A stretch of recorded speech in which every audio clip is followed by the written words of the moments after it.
లుబ్నా సర్వత్ గారు ఒక మాట మాట్లాడతారు. యాక్టివిస్టు, ఆమె చాలా చాలా లబ్ధ ప్రతిష్ఠురాలు. ఎక్కడ సమస్య ఉన్నా కూడా మొదట దూకి పోరాడేటువంటి సాహసి.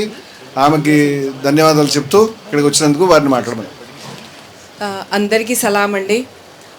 అయితే ఇందాక చెప్పినట్టు జస్టిస్ గారు, అతని పేరేది ఉంది కదా, యశ్పాల్ రెడ్డి అనేది, అతనికి కశ్యప్ రెడ్డికి ఒకసారి ధన్యవాదాలు చెప్పుకోవాల్సిందే. ఓకే, సో అతని వాళ్ళందరినీ అతను ఎక్స్పోజ్ చేసుకున్నాడు. మనకేమో మనకు మేల్కొల్పు అన్నట్టుగా మన బాధ్యతని మనం ఇంకా గుర్తు తెచ్చుకొని మనం చేయాల్సిన అవసరం ఉంది. సో నేను ఇక్కడేమో ఒక ఖురాన్ వర్స్తో నేను స్టార్ట్ చేస్తున్నానండి. ఏదైతే నేను ఇన్స్పైర్ అయ్యాను, ఏదైతే భగవంతుడు గురించి, ఏ మతమైనా సరే భగవంతుడు ఒక్కడే, మనమందరం ఆ భగవంతుడు వాళ్ళమే, ఆ భగవంతుడి దగ్గరే మనం చచ్చిపోయి మళ్ళీ వెళ్ళిపోవాల్సింది ఉంది, జవాబుదారీతనం ఉంది అని చెప్పినప్పుడు నాకు ఖురాన్లోని చాప్టర్ 6లోని 103 వర్స్ గుర్తొచ్చిందండి. లా తుదరిగుల్ అబ్స్వారు వహువ యుదరికుల్ అబ్స్వారా వహువల్ లతీఫుల్ ఖబీర్. ఇది అరబిక్లో అండి. దానికి ఇంతే అర్థము ఏమంటే, ఆల్ ది విజన్ లా తుదరిగుల్ అబ్స్వారు అంటే ఎంత విజన్ అయినా, 1,000,000 మంది ఎన్ని మొత్తం జనం వాళ్ళ విజన్, ఆ విజన్ ఎవరైతే భగవంతుడు అనేవాడు ఉన్నాడో అతన్ని మనం గ్రహించలేము. సో అట్లాగే కానీ అతను ప్రతి విజన్ని అతను గ్రహించగలడు, అన్నీ అతని సొంతమే అన్నట్టు. వహువల్ లతీఫుల్ ఖబీర్ అంటే ప్రతిదీ చిన్నది కూడా అతని దృష్టిలో ఉంది.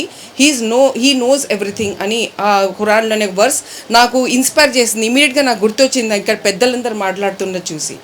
తర్వాత నేను ఇది ఏదైతే వీళ్ళే హిందూ సమాజం కాదు అని చెప్పి నిజంగా ఒక 2 గంటల సేపు మాట్లాడారు రమణమూర్తి గారు.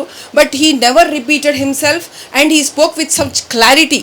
అసలు 2 hours నేను ఒక స్పీచ్ వినడం అంటే maybe this is the first time, because I'm not use to listening speeches. నేను చదువుతాను కానీ నేను స్పీచ్లకు వినాను. నేను ఆ అలవాటు మనకు లేదు. యాజ్ అ రిసర్చర్ మనం చదవడం ఎక్కువ అలవాటు మనకి. అయితే అది నాకు ఏం గుర్తు తెచ్చిందంటే 2025లో లోక్సభలో లీడర్ ఆఫ్ అపోజిషన్ గర్జించారు. ఆయన ఏమన్నారంటే, అప్పుడు మోడీ గారు చెప్పిన తర్వాత ఆయన ఏమని గర్జించారు తెలుసా? नहीं नहीं नहीं नहीं नहीं नहीं, बीजेपी पार्टी पूरी हिंदू समाज नहीं है, आरएसएस पूरी हिंदू समाज नहीं है అని చెప్పి ఇట్లా గర్జించారండి ఆయన. సో ఈరోజు నాకు ఆ గర్జన ఇక్కడ వినిపించింది, ఆ ఈకో నాకు ఇక్కడ వినిపించింది. I'm very happy about that. తర్వాతనేమో మనకి ఇంకొక పాఠం కూడా ఇక్కడ అందరు ఏకీభవించాలా. ఏదైతే మనం ఇక్కడ ఆ బీజేపీ వాళ్ళ ఈకో, ఇక్కడ మనకి ఇంకొక పార్టీ ఉంది ఎంఐఎం పార్టీ అన్నది, వాళ్ళ ప్రతి 50-60 years నుంచి వాళ్ళు గరీబోళ్ళది లేకపోతే మతం, ఈ రెండిటిని వాడుకునే వాళ్ళు మొత్తం రాజకీయాలు చేసిండ్రు. వాళ్ళు ఒక మేనిఫెస్టో పెట్టింది లేదు, ఒక డెవలప్మెంట్ గురించి మాట్లాడింది, వెలిఫేర్, శ్రేయస్సు, ప్రజల శ్రేయస్సు అనేది ఎప్పుడు ఎవరికి తెలియదు. అసలు వాళ్ళ మేనిఫెస్టో లేదు, వాళ్ళకి అవసరం కూడా లేదు. వాళ్ళు ఎప్పుడు మతాన్ని అడ్డు పెట్టుకున్నారు. రీసెంట్ ఎగ్జాంపుల్ కూడా వాళ్ళు సల్కం చెరువుని ఎంకరేజ్ చేసి తర్వాత అల్హమ్దులిల్లా అంటున్నారు. అంటే భగవంతుని రక్షించాడంట. ఆయన చేసిన అన్యాయము ఎంకరేజ్ చేసిండు అక్కడ చెరువుని, దాని నుంచి కాపాడితే అల్హమ్దులిల్లా అని చెప్పుకుంటున్నాడు. నేను మా ముస్లిమ్స్ చెప్పాను, only Muslims meeting call for చేసి వీళ్ళని, ఈ గోడ్గాళ్ళని, వీళ్ళని మనం కండెమ్ చేయాల్సిన అవసరం ఇప్పుడైనా వచ్చిందా లేదా అని చెప్పి ప్రతి ముస్లిమ్స్ నేను కోపంగా మాట్లాడినా. నేను ఇదా now why I'm very happy about this is, ఇది మంచి ఆపర్చునిటీ మనకి. సో నేనేం సజెస్ట్ చేస్తున్నానంటే, అయోధ్య లాంటి జరిగినప్పుడు కూడా నేను చాలామంది నా హిందూ సోదరుల్ని చాలామందిని నేను కాంటాక్ట్ చేశాను. నేను చెప్పాను, వేర్ ఈజ్ ది ర్యాలీ, అందరు స్ట్రీట్స్ మీద రావాల్సింది ఎక్కడున్నారండి నా హిందూ సోదరులను అడిగినానండి నేను. ఇంత పెద్ద ఘాతకం జరిగిన అయోధ్య గురించి రథం జరిపినప్పుడు ఈరోజు అయోధ్య లుట్ గయా తో కహా హై లోగ్, why are Hindus not on the streets?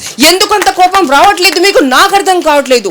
నాకు వచ్చినంత కోపం హిందూ సోదరులకి రావట్లేదు. నేను అరిచాను. నేను రవికుమార్ అని చెప్పి ఆయన LLM చేసినారు, హీఈస్ ఏ లెక్చరర్. ఆయన ఏమన్నాడు తెలుసు నాకు, మేడం మీకు తెలియదు మేడం, వాడు ఇప్పుడు ఎంత అంధులైపోయినారంటే వాళ్ళు అంటారు తీసుకుపోయిన వాళ్ళు, ఆ దొంగతనం చేసిన వాళ్ళు మళ్ళీ రాముడికే ఇచ్చేసి ఉంటారు అని కూడా చెప్తారు మేడం వాళ్ళు అని ఇట్లా సమాధానం చెప్పిండు ఆయన నాకు. So this is how bad things are. So నేను సజెస్ట్ చేసేది అంటే, tomorrow definitely I will be in the SVK and let us organise a peace rally అండి. పీస్ ర్యాలీ తప్పకుండా చేయాల్సిందే మనము. దీనికి ముఖ్యంగా ఏంటంటే అయోధ్య ఇక్కడ నుంచి ఎంత సొమ్ము మన తెలంగాణ గడ్డ మీద నుంచి వెళ్ళింది, ఏమైంది ఆ సొమ్ము అంతా, లిఖాపడి క్యూ నీయే, వెర్ ఇస్ ద అకౌంట్స్, మనం డిమాండ్ చేయాల్సిన టైం వచ్చిందంట. నేను I think we have to do that.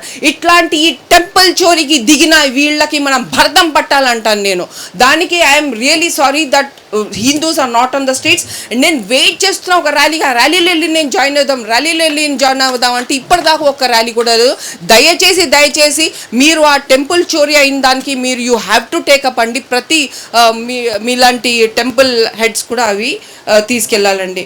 That's all అండి. And it is causing a lot of agony. అందరికీ ఇది చాలా యాగనైజింగ్గా ఉంది మీ మీద జరిగిన దాడి. మరి ఇంకెప్పుడు జరగకుండా రాగానే మీకు చెప్పినా నేను, మనం డీజీపీని కలవాలా. ఎట్టి పరిస్థితుల్లో మనం జస్టిస్ గారు కూడా ఉన్నారు మనతో, we have to meet up. Thank you so much అండి.